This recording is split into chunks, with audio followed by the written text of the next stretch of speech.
আসসালামু আলাইকুম। আজ আমরা ঘুরতে এসেছি বাংলাদেশের জাতীয় চিড়িয়াখানায়। আপনারা সবাই আমাদের সঙ্গে থাকুন।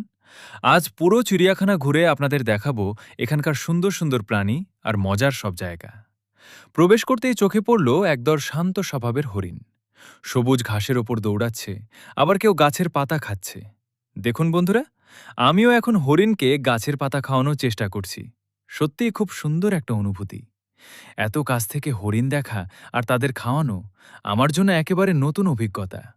এখন চলুন সামনে যাই। এখানে রয়েছে বাংলাদেশের গর্ব, রয়্যাল বেঙ্গল টাইগার।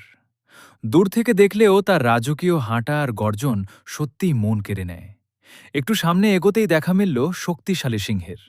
তাকে দেখে বোঝাই যায় কেন তাকে জঙ্গলের রাজা বলা হয়। এরপর আমরা গেলাম হাতির কাছে।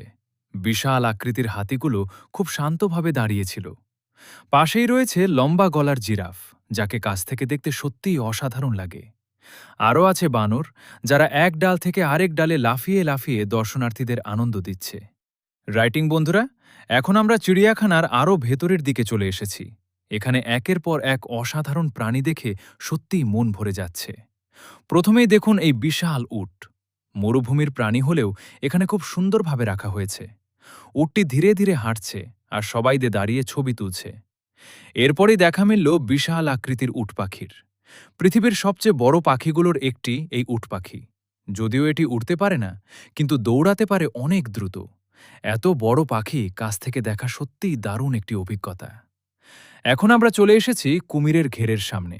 দেখুন, কুমিরটি একদম নিশ্চুপ হয়ে পানির ধারে শুয়ে আছে।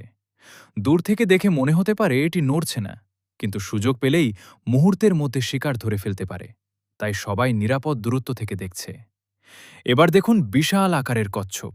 ধীরে ধীরে